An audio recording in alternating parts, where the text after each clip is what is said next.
તો ગુજરાતમાં કોરોના રસીકરણનો ફરી ડ્રાય રન યોજાવા જઈ રહ્યો છે ત્યારે રસીકરણ માટે 248 તાલુકામાં ડ્રાય રન યોજાશે। તાલુકા દીઠ 3 રસીકરણ સાઇટ પર પૂર્વાભ્યાસ કરવામાં આવશે। અમદાવાદમાં એમસી દ્વારા 20 સેન્ટર પર ડ્રાય રન આયોજિત કરવામાં આવ્યું છે। અંતરિયાળ ક્ષેત્રોમાં ઓફલાઈન વ્યવસ્થાનો અનુરોધ કરવામાં આવી રહ્યો છે। તો રાજકોટ જિલ્લામાં 39 સ્થળે રસીકરણનું ડ્રાય રન યોજાશે। કોવિડ વેક્સિનને લઈને મનપા દ્વારા ફરી એક વખત ડ્રાય રન।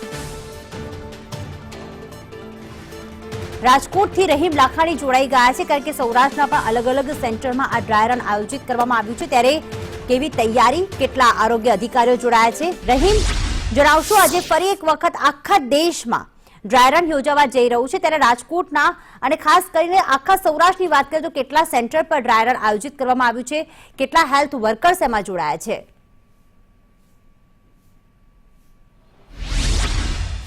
ચોક્કસપણે પ્રીતિ, જે રીતના વાત કરું તો વેક્સિનેશનની શરૂઆત છે, બીજો ડ્રાય રન છે, મોક ડ્રીલ શરૂ થવા જઈ રહી છે। એટલે મહત્વની વસ્તુ એ છે કે હું સૌથી વસ્તુ દેખાડીશ કે રાજકોટ શહેર અને જિલ્લામાં 39 સ્થળ ઉપર ડ્રાય રન થવા જઈ રહ્યું છે। જે રીતના રાજકોટ શહેરની જો વાત કરું તો 9 સ્થળ ઉપર આ ડ્રાય રન શરૂ થવા જઈ રહ્યું છે। ત્યારે હું સંદેશ ન્યૂઝના દર્શકોને બતાવવા માંગીશ જ્યારે આપે વેક્સિન લેવા આવવાનું છે ત્યારે શું શું પ્રોસેસ કરવાની રહેશે હું પ્રથમ દેખાડીશ। આપની પાસે એક ફોટો, આધાર કાર્ડ, કોઈ પણ આઈડી કાર્ડ હોવું જરૂરી છે। જે દ્રશ્યો જોઈ શકાય છે અત્યારે હું આખું મોક ડ્રીલ છે જે લોકો કરી રહ્યા છે, પરંતુ હું દર્શકોને બતાવીશ કે કઈ રીતના તમારે વેક્સિન લેવા આવવા માટે જરૂરી છે। પહેલા એક તો આપના મોબાઈલમાં એક SMS આવશે, ત્યારબાદ આવ્યા બાદ પ્રથમ વોલેન્ટિયર છે જે જોઈ શકાય છે ત્યાં આપને આ બતાવવાનું છે। ત્યાં તમારી એન્ટ્રી પડતી હોય છે ને ત્યાં ટાઈમ આપનો છે તે નાખવામાં આવતો હોય છે। જે નામ જોઈ શકાય છે કે તેમાં ટાઈમ નખાય છે।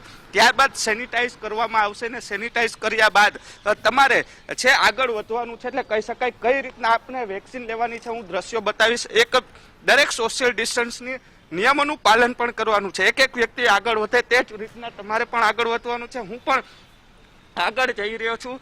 કઈ રીતની આખી તમારે પ્રોસિજર કરવાની છે જે દ્રશ્યો જોઈ શકાય છે। એક વોલેન્ટિયર છે તે અહીંયા ઊભો હશે ને આપને તમામ સૂચનાઓ છે તે આપતો નજરે આવશે। ત્યારબાદ રસીકરણ કેન્દ્ર સુધી આપને પ્રવેશ લેવાનો છે। એક રસીકરણ કેન્દ્રમાં પર ડેના 100 વ્યક્તિને રસીકરણ મૂકવામાં આવશે। છેટ લગી દ્રશ્યો હું દેખાડીશ। જે રીતના વાત કરીએ તો અલગ અલગ 3 રૂમ છે પ્રીતિ અહીં જોવા મળશે। 3 રૂમમાં તમારે પ્રવેશ કરવાનો થશે। પહેલો રૂમ આવશે પ્રતીક્ષા ખંડ, હું દેખાડવા માંગીશ। પ્રતીક્ષા ખંડ છે કે જ્યાં વેક્સિન લેતા પહેલા તમારું નંબર આવશે ત્યારે જ તમારે એન્ટ્રી લેવાની છે। જે દ્રશ્યો જોઈ શકાય છે આ પ્રતીક્ષા ખંડની અંદર પણ સોશિયલ ડિસ્ટન્સના નિયમોનું પાલન કરવામાં આવ્યું છે। ત્યારબાદ તમારો વારો આવ્યા બાદ તમને પાછા બીજા રૂમમાં છે તે લઈ જવામાં આવશે કે જ્યાં તમારે વેક્સિન લેવાની છે। હું ત્યાં લઈ જવાનો પ્રયાસ કરીશ। બીજો સ્ટેપ શું છે ત્યાં આપણે જશું આગળ કે જ્યાં બીજો રસીકરણનો મુખ્ય ખંડ છે ત્યાં આપણે જશું કે જ્યાં રસીકરણ રૂમ આખો તૈયાર કરવામાં આવ્યો છે। આ છે રસીકરણ રૂમ। અહીંયા આપણે આવવાનું છે ને આગળની જે પ્રોસિજર છે, મહત્વની પ્રોસિજર છે તે કરવાની છે। અહીંયા આવ્યા બાદ રસીકરણ જે ઓનલાઈન એન્ટ્રી છે, કોવિડ જે એપ્લિકેશન છે તેમાં એન્ટ્રી પાડવામાં આવશે। હું જ અત્યારે બેસીશ ને આપની સાથે વાત કરી। આપની પાસે આવ્યા બાદ શું શું કરવાનું રહેશે, આપને શું કરવાનું હોય છે? તમારું હું ઓરિજિનલ આઈડેન્ટિટી પ્રૂફ માંગીશ, પછી હું મારું પાસે જે લિસ્ટ છે એમાં હું તમારું નામ ચેક કરીશ, પછી હું એમાં તમારું નામ મને મળી ગયું એટલે હું એમાં ટીક માર્ક કરીશ। તમે અહીંયા મારી પાસે આવ્યા છો એનો હું ટાઈમ લખીશ। પછી મારી જે ગવર્મેન્ટની કોવિન પોર્ટલ કરીને છે એપ્લિકેશન એમાં હું તમારું નામ સર્ચ કરીશ અને નામ સર્ચ કર્યા પછી મને એમાં તમારું નામ મને મળશે। પછી એમાં તમારું જે આઈડેન્ટિટી પ્રૂફ આપેલું છે એ આઈડેન્ટિટી પ્રૂફ હું એમાં ચેક કરીશ। એ પ્રૂફ મને મળી જશે પછી હું એમાં ટિક માર્ક કરીશ, આગળની બધી પ્રોસેસ કરીશ। પછી તમને હું વેક્સિનેટર પાસે મોકલીશ અને વેક્સિનેટર પાસે તમારે જવાનું રહેશે। પછી હું તમે ત્યાં વેક્સિન લઈ લેશો એટલે હું તમારું નામ લખીશ,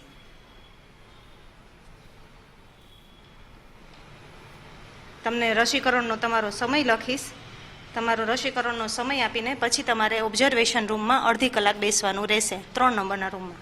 તો જે રીતના વાત કરી આ પ્રથમ જે ટેબલ છે ત્યાં તમારી ઓનલાઈન એન્ટ્રી પડશે। ત્યારબાદ આ એક ચિઠ્ઠી છે ત્યાં અહીં રસીકરણ માટે આપે જવાનું છે। ત્યાં શું પ્રોસિજર છે ત્યાં પણ આપને સમજાવવામાં આવતા હોય છે। આપણે તેમની સાથે વાત કરીશું।